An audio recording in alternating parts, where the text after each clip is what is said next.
They stood in court, my own parents, crying perfectly timed tears, telling the judge I was reckless, irresponsible, ungrateful, that I owed my brother millions, that I deserved to lose everything I'd built. Marcus sat there, smug smile, arms crossed, his lawyer confident, polished, ready to deliver the final blow. The petition, bankruptcy, forced, $2 million debt, fake loans, fake signatures, fake everything, all fake.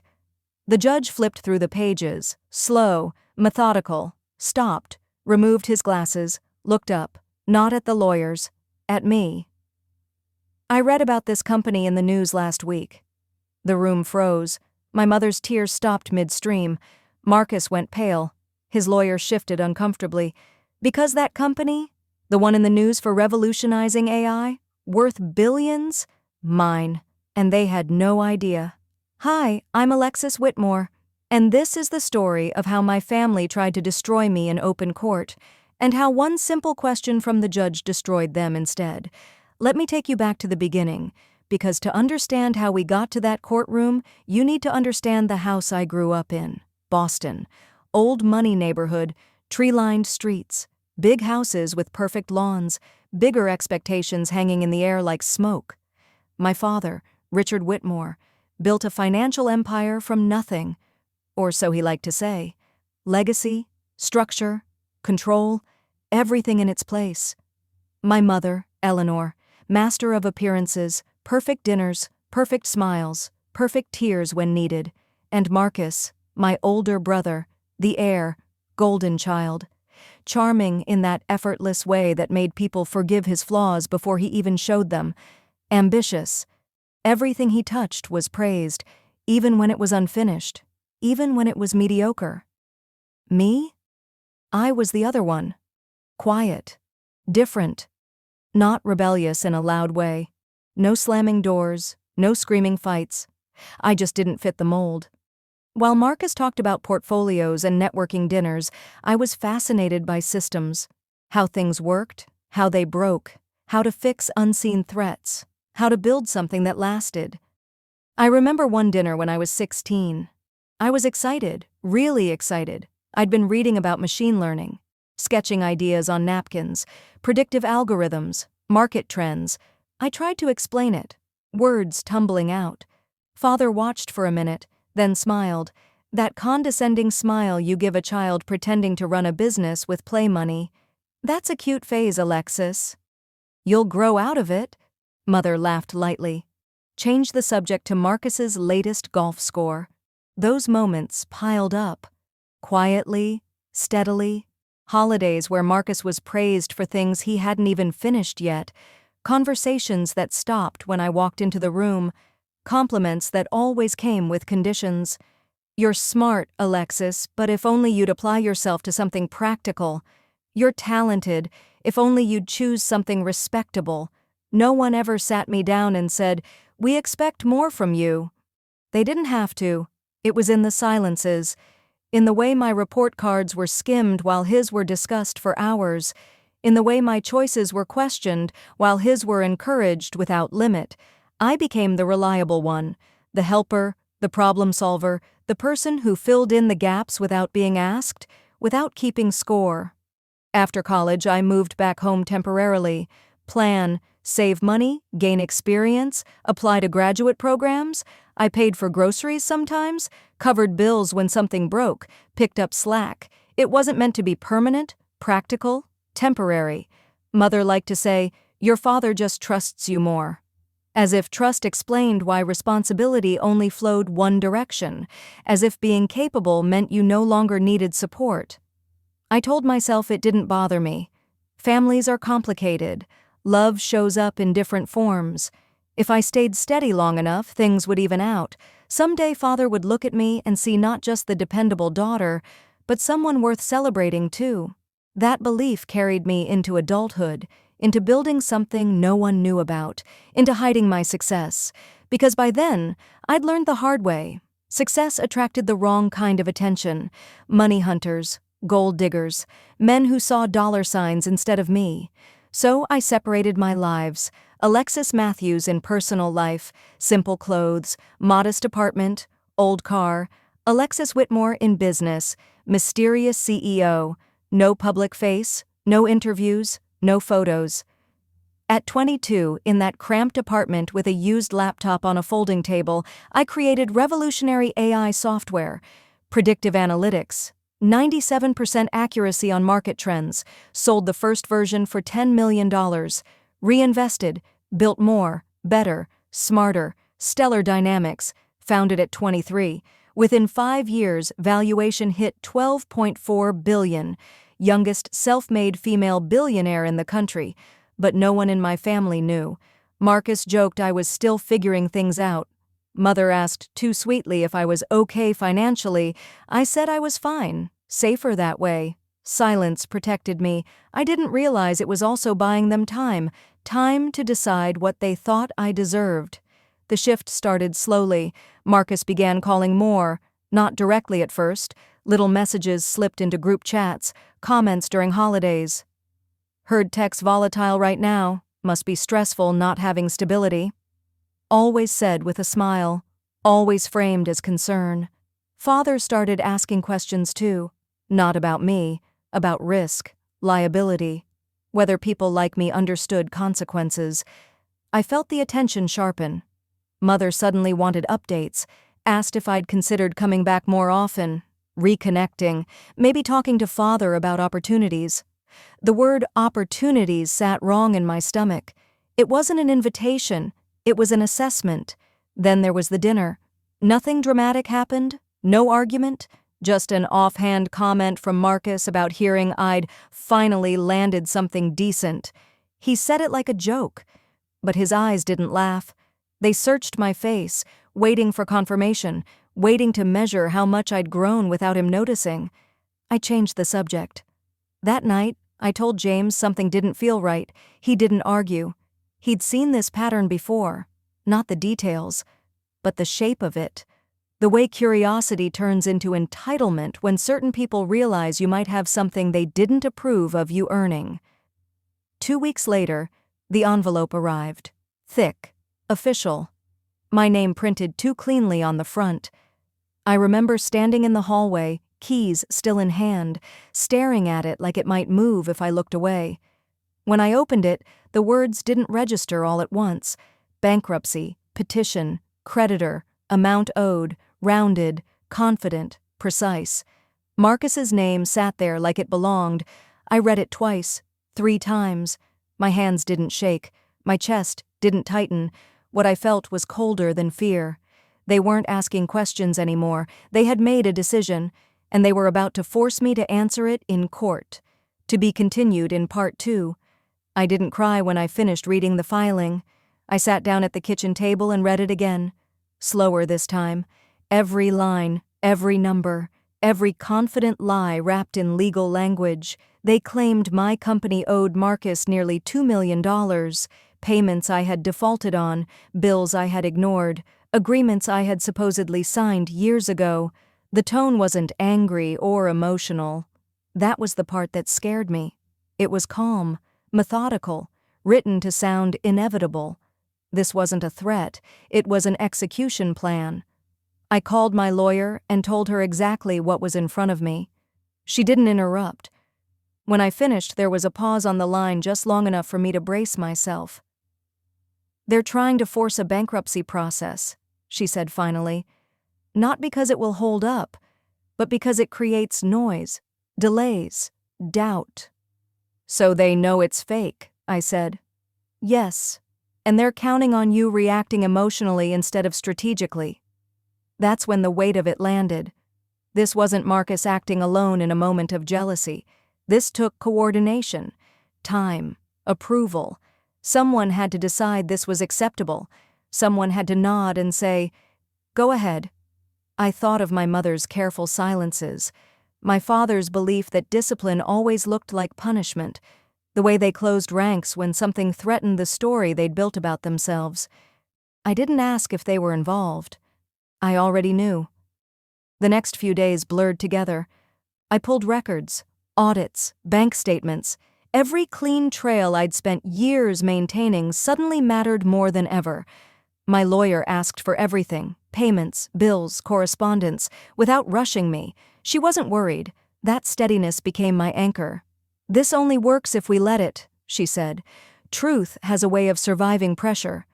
I didn't reach out to my family, not to confront them, not to warn them.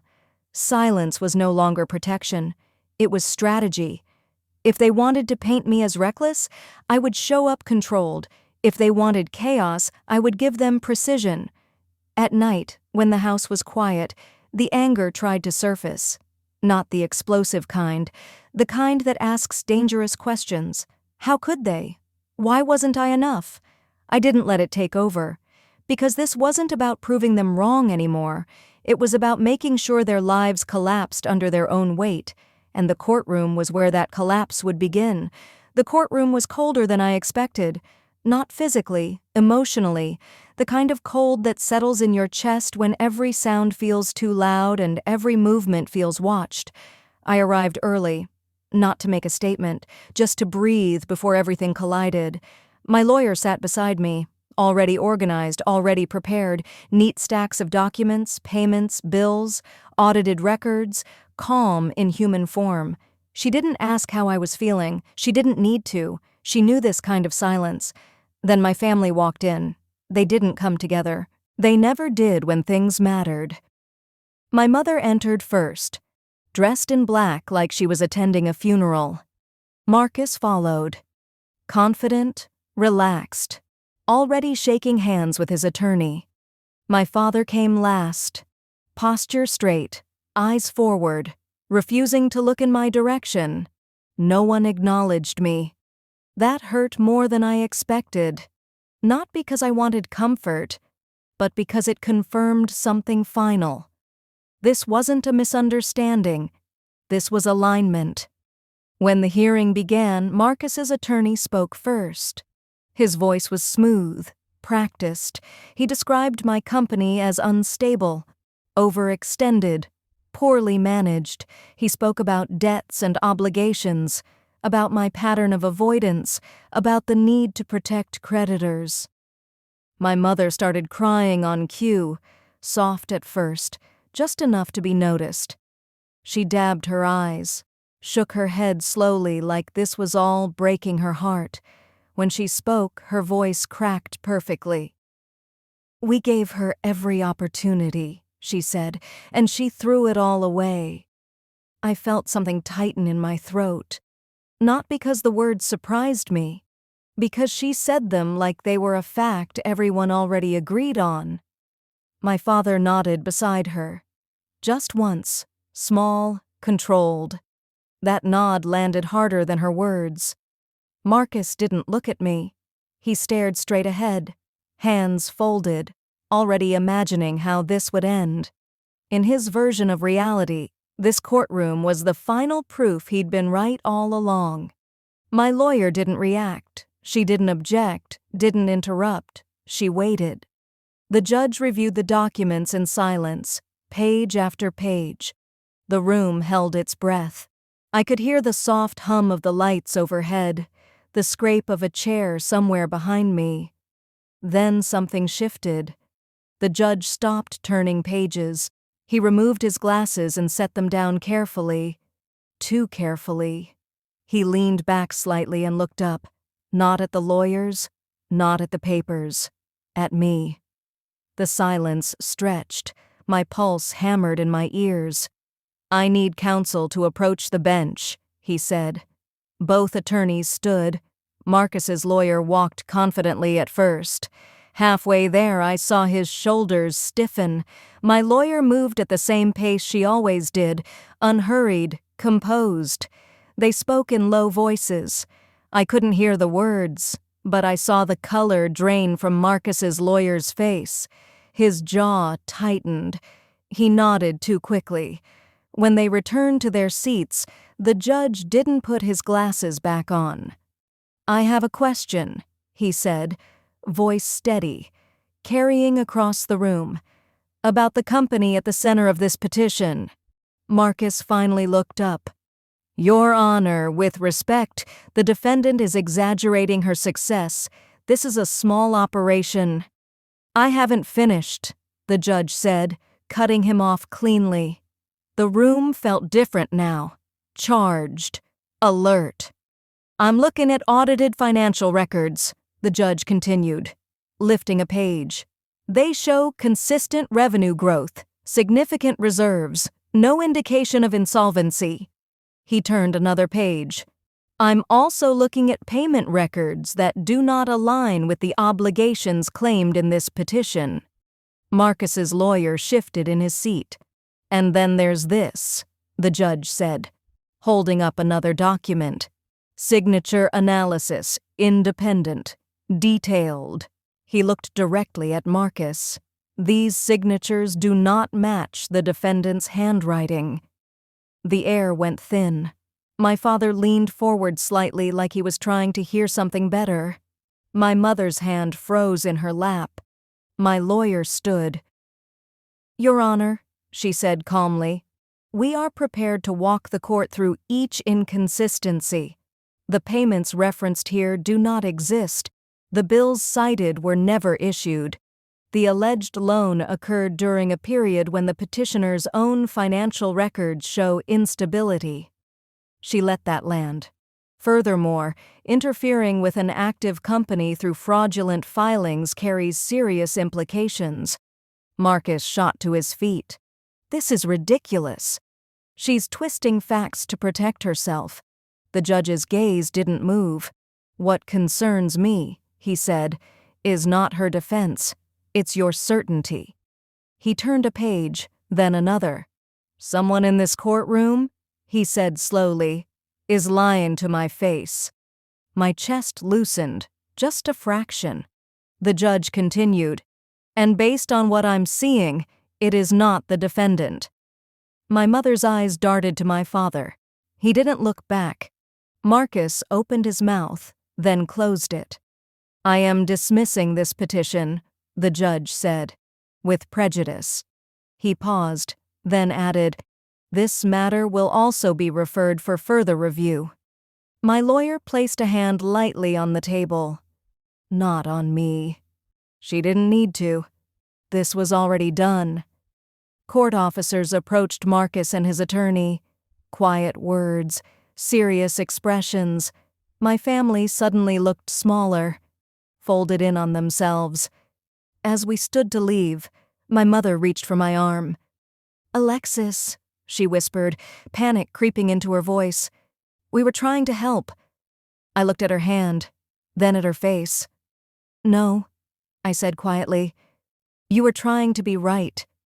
I turned away before she could respond. Behind me, I heard my father say my name. I didn't stop. The courtroom doors closed with a sound that felt final. And for the first time since this began, I wasn't bracing myself for impact anymore. I was walking away from it. The fallout didn't happen all at once. It never does. It moved quietly, the way consequences usually move when there's no one left to shield them. Marcus stopped calling first. Then his lawyer did. I didn't hear details directly, only what filtered through the edges of conversations I wasn't part of anymore. Reviews, questions, things being looked into. The kind of language people use when certainty has abandoned them. My parents tried a different approach, a voicemail from my mother, soft and careful, explaining how no one meant for things to go this far. A message from my father that sounded more like a closing statement than an apology. He talked about family, about reputation, about how mistakes shouldn't define someone forever. I didn't respond, not out of spite, out of clarity. What they'd done wasn't a mistake, it was a choice. And choices don't dissolve just because the outcome is uncomfortable. Work moved forward, meetings resumed, deadlines mattered again. My team showed up the way they always had, focused, steady, trusting me without asking for explanations. That trust grounded me more than any verdict ever could. At home, life softened. Evenings were quieter. The constant tension I'd learned to live with finally released its grip. I slept better, thought clearer. For the first time in a long while, my success didn't feel like something I had to defend. I didn't win by watching them fall. I won by standing still while the truth did what it always does. It held. I learned something I wish I'd known sooner. Family isn't defined by who shares your last name. It's defined by who stands beside you when the truth gets uncomfortable. Some people only love you when you're small enough to control. When you outgrow that role, they call it betrayal. If this story hit close to home, you're not alone. Share your thoughts in the comments, tell me where you're listening from, and if you want more real family drama stories like this, make sure you subscribe. This is Alexis, and the truth always wins.